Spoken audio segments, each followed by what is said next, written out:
let's start with what this workbook takes you through, okay? Because I want you to understand what the thought process is, and it's going to answer Ashley's question, which is what I feel a lot of people are kind of struggling with. So visioning, right? So visioning is, I don't like to call it vision because it just feels like way too big and hard for you to grasp. Like if I asked you all what your vision is going to be, you're going to stumble.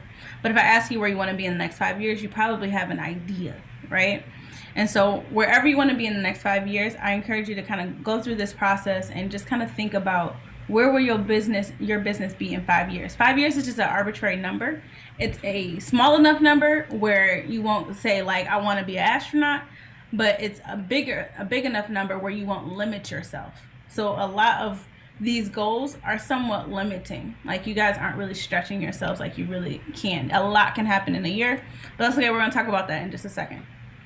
So the first step is understanding where you want to be, right? So a lot of us, when we first got started, either you stumbled into your business or into your passion and you just kind of ended up there. So it makes sense as to like, when it comes to visioning, why you truly have no idea, right? But I want you to start from this point on understanding where you will be, and don't be married to it. So full transparency, like when Color Addict first started, like I tell you guys all the time, it was paintings, right? And then it transitioned into creative services, graphic mostly. And then with graphic, let's just say if I was doing this, and I can actually show you my plans and everything from when I was doing it back then. It was just creative. It was creative team. Maybe it was branding services, a lot of like marketing, but not the kind of marketing that I do now. So like it's subject to change. The only reason why we're doing this, and we revisit it every single year, because things will change. And then also so that we can get down to the annual goals. So I'm not just saying this as like this one and done statement, right? It doesn't have to sound pretty. It doesn't have to go on your website. What do you want to be, or where do you want to be in the next 5 years? Okay, like at that 5-year mark, you're sitting back and you're looking at your life, and this is how your life looks in response to your business. You can also put personal in there. If there are certain things that have to be set up in order for your personal, or in order for your business to be where it needs to be. So prime example for you, Ashley, let's just say you truly love one-on-one coaching, right? Let's just say that's a thing. But your life, you got 2 babies that's not set up for that. And even in 5 years, they'll still be babies, right? So maybe something that you would focus on, and this would be a personal thing, is figuring out daycare services, or how you could have someone come to your home or something, but just figuring that out. And then the goal is to figure out what needs to happen in the next year to get on track to that, because that's where you want to be. But I'm just saying, if that was something that you absolutely love, you love working with people one-on-one, but right now time is a constraint, that's how you kind of work backwards, right? So we're now looking at 5 years from now, and we're going to say, okay, and this mission part is just for you to revisit why it is that you exist. But then most importantly, we're going to identify the gap. So where do I want to be in the next 5 years? Where am I at right now? And what are some of the things in between that need to happen? That's in year 3, 4, 5, 6, whatever. What needs to happen to get you to your 5-year mark? And it could be a huge laundry list. I'm not going to give somebody a full sheet of paper. You guys use another piece of paper and just write this down, what needs to happen, okay? So this organization planning is just a key to give you some ideas of each place in your business and where you need to grow.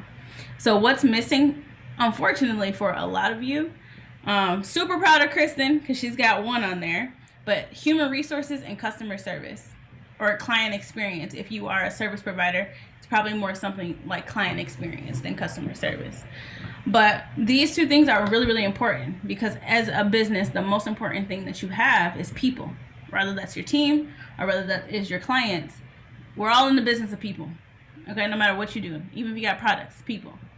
So I'm going to work backwards on this. So customer service or client experience are going to be things like onboarding processes, offboarding or wrap-up processes. I call mine wrap-up. They're going to be things like your nurturing campaigns, which would be things like sending thank yous to clients. Those are somewhat sales tasks too, but you're not doing it with the goal of getting a sale. You're more trying to nurture the relationship with the client. So I put them in customer service. But how are those ways that you can put smiles on your customer's face or your client's face? In marketing and branding, we call that delight. So how can you build delight, right? How can you give that like, sensation with your customers? Human resources. So this goes back to what Ashley was saying, which is like the $1 million question. Honestly, I have a client who brings in crazy buku money.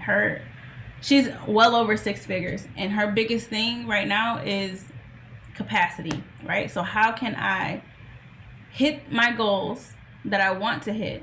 Because her goals are crazy big. How can I hit my goals that I want to hit with the life that I have set up currently? So what you have to do is, one, change your language. Okay, I think most of my success, not even trying to be funny, boils down to how I talk and how I talk about my situation and myself. So from day one, I've been saying we. And there is actually a we now. But from day one, I've been saying we. I've never said I can't, I have this, I don't have enough time, I don't have this. You know what I'm saying? So we, because I'm speaking that into existence, and also allowing space in the universe and allowing space and literal space for you to build your team. So actually open yourself up to the idea that if it seems impossible for you right now, it's a 2-part thing. One is being realistic with what you can and cannot do today, right? So that's less about time management, but more about priority management. So to the folks who are working 9 to 5, have children, XYZ, your job's really no different than mine. Even though it may seem like I have all this unlimited availability, we're all still doing priority management. So the goal is, I have this set amount of time in my day, how can I be most productive? And the problem is that sometimes when we sit down, we have no idea what we're going to work on. We don't know what's the best use of our time, and we work on what's easy and what we understand. And that's not always the thing that's going to grow us. So each and every week or each and every month, you need to be focused on things that are going to grow your business. Otherwise, you're going to stay exactly where you are. Literally, I got the receipts to show it. Okay, so let's just say in your life, Ashley, we have 2 hours. Let's say we have 2 hours every 2 days. So I'm trying to really limit it, okay? And we have all of these goals that we just mentioned, right? So the number one goal is obviously to make money. I don't care what anybody says. The goal in the business is to make money, period. Like all this extra stuff, doing weekly lives and all that's all great. It's not going to make you any money. It's not going to instantly. Also understand, see this here, how it says marketing and sales are 2 different things. Do your research on that. We'll probably go more. In 2021, I'm going to start to show you the difference between those 2, because they are separate things. A lot of people spend all their time in marketing. I'm doing social media, I'm doing this, I'm doing that, but I'm not making sales. Well, you're not doing sales. Marketing is not sales. They are so different. So let's just say you have those 2 hours every 2 days, right? You're going to take everything that you have. And so the most important thing is going to be sales. So either from experiencing your history or developing new sales techniques or sales strategies. So we talked about some, I don't know if you've been on the calls. Have you heard us talk about like outreach and DMs and all that stuff? I don't think you've been on the call when we were talking.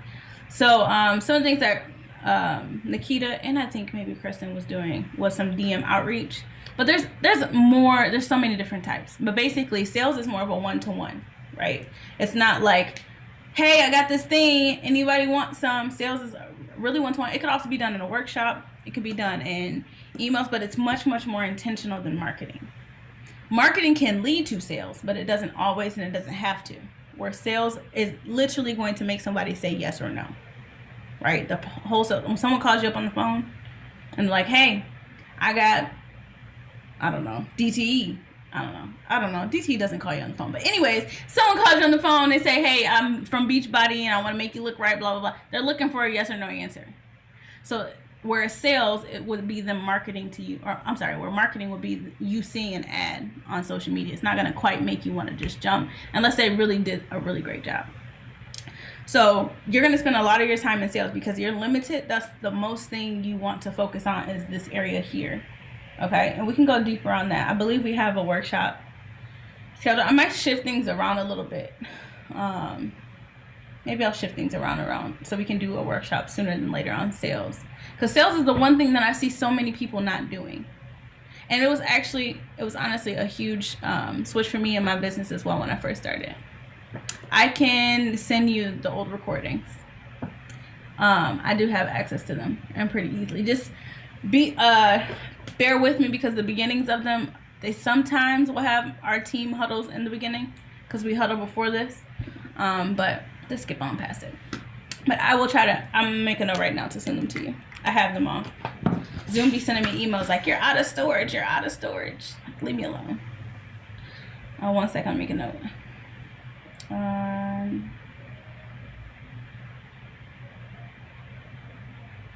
right. So, does that make sense? Give me a thumbs up if it does. So take the time that you do have and be realistic with that. That's why I really, really, really, really love calendar blocking. Yes, there are obstacles like, you know, maybe you set time and then, you know, your baby didn't go to sleep for the nap or something like that. Something happens. But the idea is not that you're rigid with it. Trust me, been there, done that. My friend used to call me a robot. When I first was doing calendar blocking, I literally was like, notification, oh, now I'm not doing that. I'm going to do this. Now, like, I was literally rigid with it and not as fluid as I am today. The idea is to set some parameters and really be realistic about the time you truly do have, especially if you're working a 9 to 5 and you have commutes or you have certain meetings you have to be in or you have certain things that are pulling you away. Being realistic with the amount of time that you have, because especially when I was working 9 to 5 and doing my businesses, I had 3 when I was doing a 9 to 5. What I found, I was just working. I was just doing anything. I would sit down after work and just work on things. And if you resonate with that, you really need to get more diligent with your time management and your priority management, because it's not just about being busy. It's about being productive, making the best step forward towards where you want to be. And notice I said where you want to be. If you have no idea where you want to be, you're not going to get anywhere near there. You're going to end up just dabbling in a bunch of stuff. Right? So human resources is going to be things like your team, and maybe something for you, Ashley. I'm not sure if you are or not, but like if you could hire out that editing for your podcast and posting and all of that stuff, I mean, that would save you time where you can now focus on sales, and that's no longer a task that has to be on your weekly or monthly agenda. And it can be done very inexpensively. We'll be probably doing a workshop. I don't know if it's, let me see if it's on the calendar. On outsourcing overseas.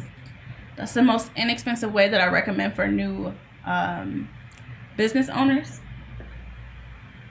because you can get stuff done really inexpensively, and it's not at a place where like you're cheaping people out or anything like that, because I always like to pay people really well, but it's more like as far as conversion rate and how it works in other countries versus what we have and dollars to spend and all that stuff. It is hold on 1 second, I'm just gonna pull this over and see the content, how it translates to them. You could pay somebody, you know, dollars on our dollar, and it was still like they'd be living great. So it just depends. But we'll talk about that. Oh, let me see if it's on here. Workshop.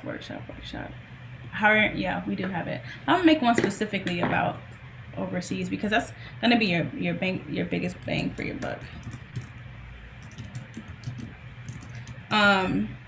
If that's something you want to look into, now there are lots of apps out here that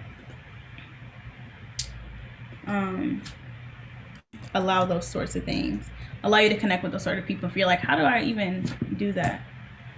There's I think it's called Outsourcely. That was the first app I ever used, and you get like free credits. So just know that we're gonna walk through like hiring process and my hiring process and the tips that I suggest you guys take when you're making these decisions on contractors, not employees, but contractors. Unless you truly want an employee, but I mean, I would just, until it's something more consistent that you know you need, I would stick with the contractor just for tax purposes and all that kind of stuff. But just looking at your task list, like literally on a very regular basis, probably a little too regular for me. I look at everything I have to do and I'd be like, can Kiana do this? Like, I literally be like, how can I get this off of my plate and onto someone else's? Or I look for ways to automate it. So if there's something that I have to do every single week, which I really, my days do not look that similar unless they're people tasks. right? So following up with clients, following up with potential leads, sending proposals, that kind of stuff for that, or following up on proposals. That's probably the most consistent thing that I do. Everything else is, if it's consistent, it's automated. If it's something that I have to do every single week or every single day or something like that, it's automated. I'm not doing it. But I look, or someone else is doing it. But I look for ways where I don't have to, because again, as the CEO, your time is so much more valuable, right? Does it really serve you to be doing, if let's just say you want to pay yourself, let's say $60 an hour. Does it really serve you to pay yourself $60 an hour to do like admin work? You got to really think about that. It's costing you a lot of money to do the task that you are currently doing today. All right, so I'm going to move on from human resources. So products and services, you all have products and services. And all this is saying is, in order for you to get to where you want to be, so one of the things, I'm going to pick on you, Nikita. So in our talk, she actually didn't mention workshops. And so when we brainstorm what that 5-year looks like, she mentioned speaking engagement, workshops, steady sales online, ebooks, and all that, and digital products. So if we said that we want to do workshops, right, on year 5, we're looking at, you probably have a whole bunch of workshops that people have access to. Probably should at least try to have one done, right? So that's a new product or service that we're going to offer in 2021. So it's ideally working backwards. So you guys all have those. So Ashley's got her signature event. She's also got her master classes. I think I want to tell you all as well, because you're all talking about Clubhouse. Every single one of you are talking about Clubhouse. Look for ways to combine efforts. So for example, before I learned about Clubhouse, there was another new tool that probably came out at the wrong time, because Clubhouse is like basically knocking them out of the water. It's called Stereo, and it's very similar. And my goal when it first came out, which was the week, or not when it first came out, but when I first learned about it, it was the week of like Thanksgiving. And so the goal was to basically use, start doing talks on Stereo, use those clips, and start a podcast based on those talks. Like basically a live replay. So podcast has been something in our marketing strategy, but I'm more of a person that is realistic, right? So I don't believe in adding on more things until you've automated complete. Like Instagram is not something we even think about, right? So I'm ready to add on something else. It was going to be blog strategy, but now we're probably going to do something more audio focused. But what I'm trying to say is, so when I get on this platform Stereo, how can I utilize this in my business to the best of my ability? So I'm going to do shows on Stereo, take the audio and turn it into a podcast. So I'm repurposing that. Look at your goal list. I have all of your goals right here. And figure out how you can repurpose and combine things and make things work for you, instead of just adding another thing and another thing and another thing. So I think, Kristen, we talked about doing like 20-minute workshops at some point. Maybe you do those 20-minute workshops on Clubhouse, right? Figure out how you can combine things together so you are not split. Because what you guys are doing right now is like, I'm going to do this, I'm going to do this. And while all that is possible, trust me, it's possible, especially if you hire a team. And a team can be one person, but it's all possible. But you got to be realistic about the time that you truly do have and how you're split. Because even though I don't have a 9-to-5 or children, I still got a life. Okay, I got family. And I also don't want to work 24/7. I don't work 24/7. I used to, but I don't anymore. So you got to be realistic. And so try to look for ways that you can kind of cut these things together. So Ashley talked about doing weekly lives and reels, and you have your masterclass. Maybe you could promote your masterclass, because you talked about creating a marketing strategy for your masterclass. Maybe you take tidbits from that and turn them into reels. And maybe you talk about, a story that you had from the masterclass or a client testimony in the master. Figure out ways where you're not creating all new content every single time. If you're starting over every time, it's going to drain you and you're going to feel overwhelmed, and then you're going to fall off, which is what happened in 2020. We want to leave those bad habits behind. Also, pro tip, right, for doing any kind of goal. So when I do my 2021 planning, I do personal. Hold on one second. I do personal and I do business. So I also ask myself from a personal standpoint, what's not serving me? And in my business, what's not serving me? What are some of the habits that gotta go? What are some of the things that I'm doing that has to go, that is not serving me, is not helping me? What are some of the things that I keep saying I'm going to do and I'm not going to do? Right? So I think the last call, we talked about a trend with Nikita, right? We talked about, what was it? Like the why behind certain things. Like she had this really, really great, juicy, me and Kristen were so excited for her Merry Clipmas, and then she didn't do it. And so it was just kind of like, oh, ran out of time, it snuck up on me, blah, blah, blah. And my words to her was to like understand why that happened. Because how you do one thing is how you do everything. I literally been saying that a lot lately. But how you do one thing is how you do everything. So if you're dropping the ball here because things are sneaking up on you, you're dropping the ball in other places too. So what can you put in place in 2021 where that won't happen? What are the tools you need? What are the habits that you have to kill? Right? And one of those things for me, and what I had to learn in the very early stages of my business, is my self-commitments.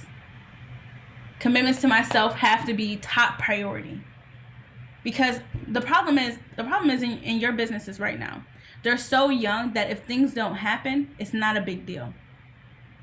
Right? So the sense of urgency in which you have to complete what you say you're going to complete is like, meh.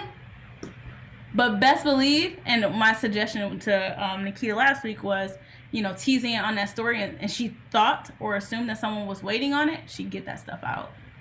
Right? So try to put those things in, and also understand, take yourself seriously, essentially.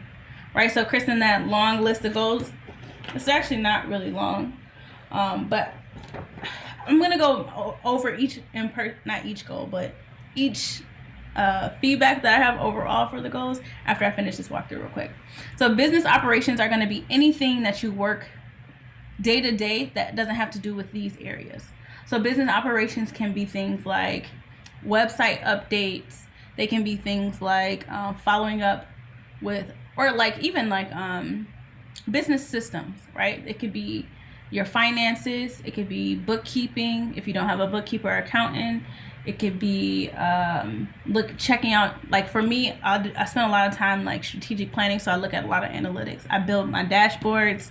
That's what I'm working on all this week. It's literally taking the whole week building dashboards for 2021. It's because they're automated and they pull information from all these places. But how can you build this visibility? How do you make decisions throughout the week?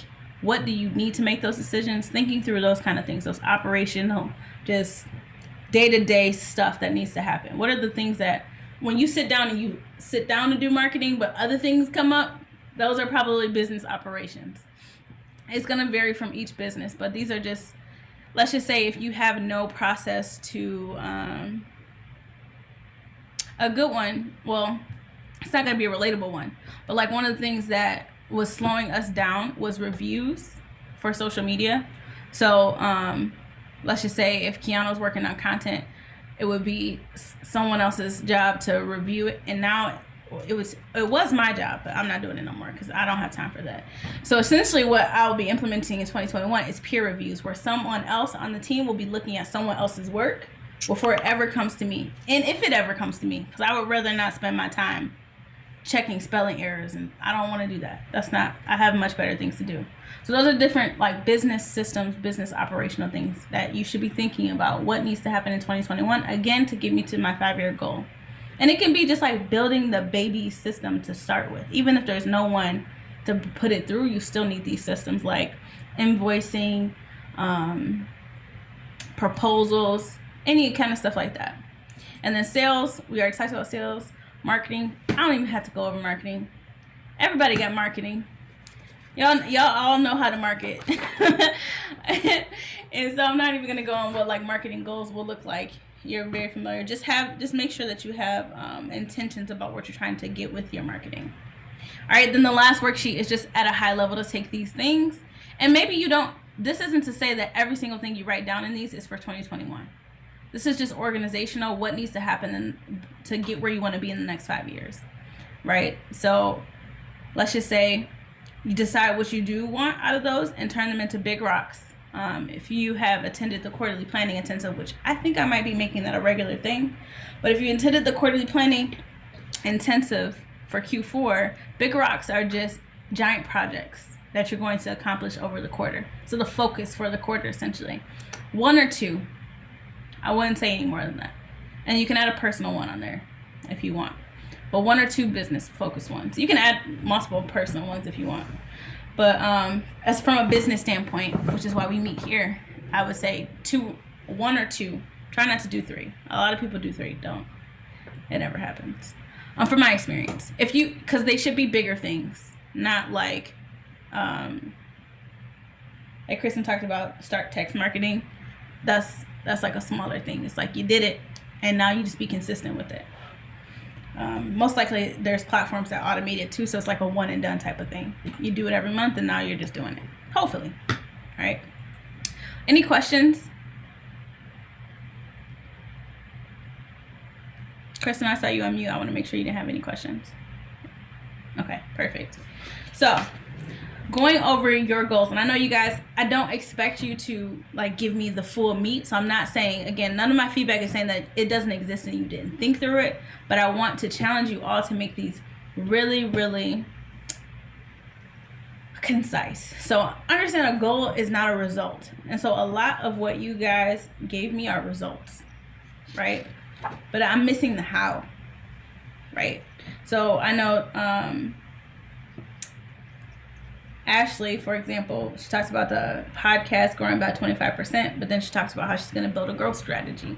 So what's more important, even more than the result, right? Because the result is not, I want to make $1 million. Like, cool. All right, don't get me wrong, it's going to happen because speaking it into existence and manifestation definitely works, okay? There's power in your words. It really, really is. Watch how you talk about your business and how you talk about yourself. But that growth strategy is actually the goal. Like, that's the thing we're focusing on in 2021. Does that make sense? So what needs to be done by the end of, let's say, I would say within the next 2 weeks, but considering your capacity, right? Because I'm being realistic and looking at your capacity. By the end of January, you need to have what that growth strategy looks like for your podcast so that you can get to 25%. What does 25% look like? Also including benchmarks along the way. So benchmarks essentially are like, how do I know when I'm off track? And how do I have a way of staying on top of that? So when I was talking about building those dashboards and stuff, maybe you have like, say you use Anchor or something and it gives you analytics. Maybe you sign up for their newsletter so that they send you a newsletter every month, and you compare that to where you need to be, or every week, and you compare that to where you need to be to know if you're on track. Because if you don't do that, then you're just being more reactive.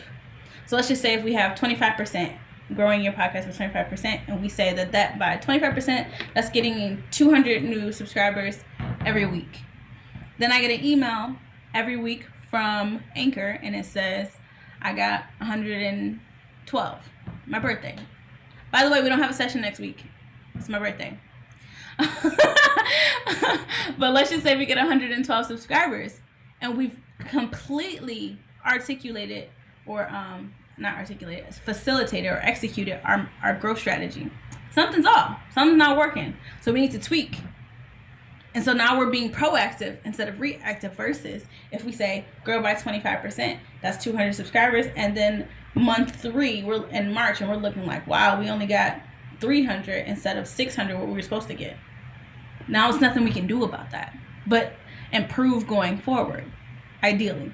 But the problem is most people, you're already focused on something else in quarter 2. So you have to figure out how you can create benchmarks. If you need help, please, that's my favorite thing to do. Okay? I'm all about the numbers, all about the stats. Can't be a strategist without looking at what's currently happening and knowing how to make sense of the data. So if you need help, if you're like looking at these goals and you're saying, okay, how can I make this smart? How can I make this measurable, which is the stat part? Definitely let me know. Let me give someone another example. So Kristen, you talked about, I think you guys get that as far as like the how, right? Making sure the how is represented, but also like breaking things down. So Kristen, you said that you want to publish your first book. Okay, so I'm sure there's going to be, have you ever published a book before? Have you ever helped anyone with publishing a book? Okay, do you have any knowledge on publishing a book? I'm not trying to just rephrase that. I'm just trying to understand before I say what I'm going to say. Yeah, some. Okay. So one, if you're breaking this down, and this is why I love Trello. So if you're breaking this down, you guys can still see my screen, right? Mm-hmm. Okay. So if you're breaking this down, you want to identify what's missing and what needs to happen. So do, like, maybe you spend, if we're talking about these blocks, we talked about, do you guys remember the session we had on Hour of Powers? Do you guys remember that? So let's just say if you have an hour of power and we're in Q3 and your hour of power is to focus on, well, let's say, well, not Q3, let's say Q2, because it's going to take you a little bit longer to do that. But let's just say we're in Q2 and one of your Q2 big rocks is to publish that book, or, you know, the smaller piece of it, which is the subset of it, however you break it down. What you want to do is you want to have that project goal and you want to break down the steps that it takes, right? But before you can do any of that, you got to do some research and figure out what those steps are, right? And maybe I actually have a connect. Let me know if you need her. She's I forgot her title. She does all that stuff. She does editing. She does publishing. She's been published. She does a lot of stuff. She does it for other people too, and she's super open to connect. But you want to break down what the steps are and have either a time aside or put those things on your calendar or commit to those things. They have to get done, essentially. It's not like it's almost a 3-part thing. You got to know what the result is, what you're trying to do, which everybody knows what we're trying to do, right? And let's be real, we're all trying to make money. Okay, so let's be real about that one thing. We're trying to make money. And the ways that we do it and how we'll make it is what we need to figure out, right? The steps to these things. A lot of these things, I'm not trying to say we're only trying to make money. We're trying to make an impact too. But I mean, I know you all by this point, and no, I don't have to say that. That goes without saying. There are some people though that just want to make money. They don't care about how. It's true. Like I literally will have those conversations. Like, do you not have any money? And like, are you struggling? Like, is that the thing? Like, the urge to make money is so much stronger than any impact they could ever make, or not that they could ever make, that they want to make. That money is more of a dire need, so they're not going to show up how they need to show up. I digress. Anyways, take that project and break it down into smaller steps. So whatever needs to be done in order to publish that book, also set yourself small milestones along the way. So I don't know how big the book is going to be, or if you have like a pillar, maybe you do an outline. Maybe in January you do the outline. Maybe in February you write the first 2 chapters, and in March you write the next 2 chapters. Like, break this thing down to where it will actually happen. Because what tends to happen when you break things down is that you realize, holy crap, this is really big, or holy crap, this is really small, and then it kind of inspires you to really get it going. The more you know, the easier it is to take action. The reason why you don't take action on a lot of your goals is because your fear of the unknown. You're like, oh my gosh, I don't know anything, and that emptiness up here of like, oh crap, I don't know what to do, is like putting a brake on the gas. Did I say that right? Yeah. So break things down. So I'm gonna show you examples. So, and this is actually what just happened. So me and Kiana just had a call right before Nikita and I call, or after. Anyways, my calendar's a hot mess, y'all. But anyways, I just know I sit here and I talk to people. That's all I know. I don't even know who is who. But anyways, what I realized on our team is that a lot of the stuff that was on our Trello board are in fact gigantic projects, and we were treating them like small weekly tasks to get through. This is gonna take forever to load. Let me stop the share real quick so it can load up, and then I will pull it back in. And I'm gonna close some things down because I got a lot of tabs open. But anyways, I give you this insight because I guarantee you a lot of things that you keep committing to at a high level are probably really big things. Am I breaking up because I'm moving kind of slow on my end? Yeah, you froze, like kind of like okay. Okay, hold on. I'm gonna close some stuff. I have Illustrator open. I definitely shouldn't have Illustrator open, but I was working on something earlier. Give me 1 second, ladies. I know we're gonna wrap in just a second. I just want to make this last little point and then open the floor up for questions. But I can see I'm like,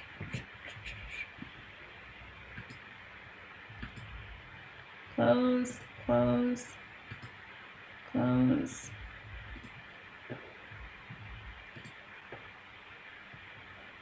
All right, am I back? Am I good? Good? Kristen, can you hear me? Okay. Yep. I just want to make sure, because you were already unmuted. I just want to make sure that you can hear me. All right, so actually, I already have it pulled up right here, actually. I just realized when I say actually, it kind of sounds like Ashley. I can't talk, y'all. Leave me alone. Oh my gosh, I had this pulled up like 30 times, actually. Okay. Okay, so let me...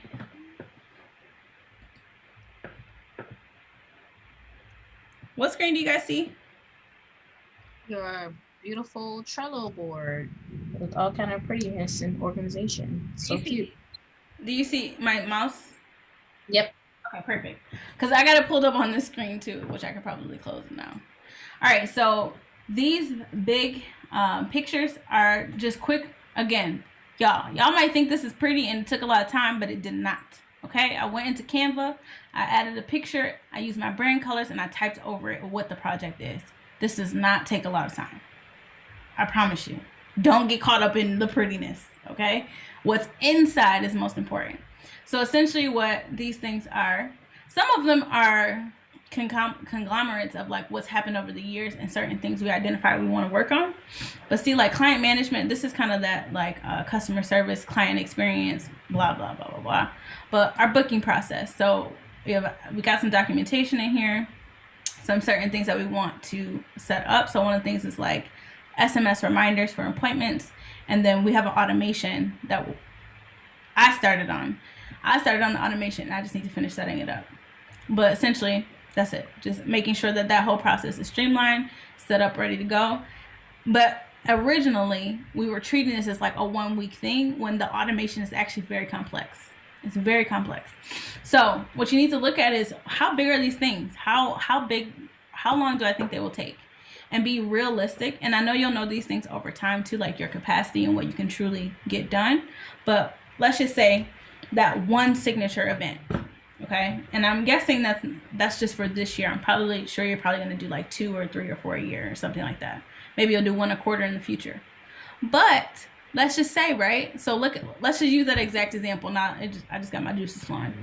So 5-year goal, let's just say in 5 years we want to do a quarterly signature event.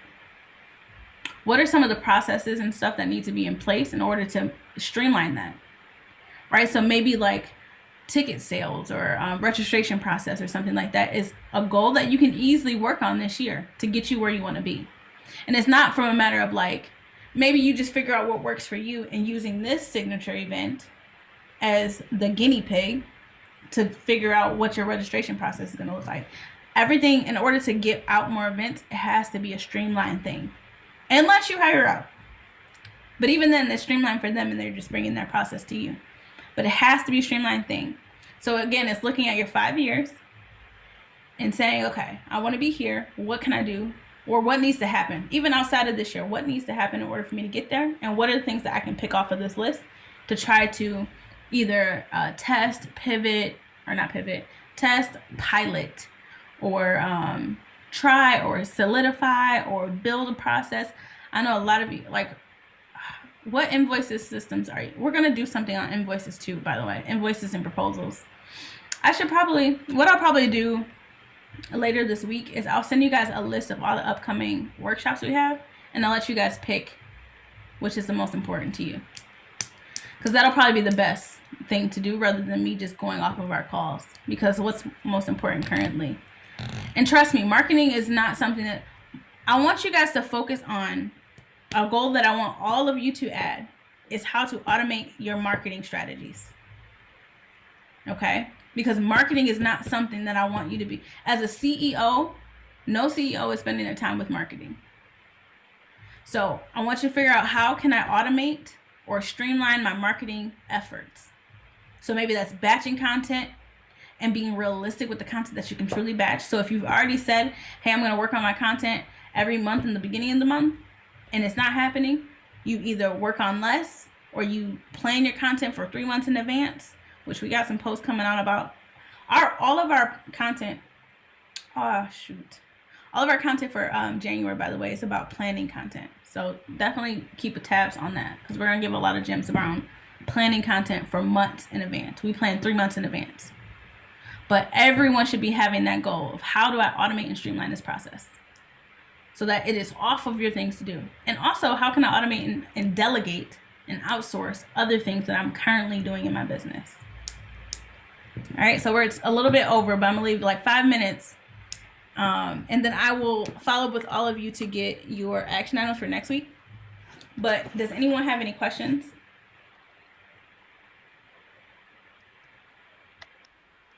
I know you guys all got work to do. Breaking these goals down, making them actionable. I want you to break it down so clear you know what's gonna happen. Okay, Kristen, wink wink, how you continue to like, there are a lot of goals and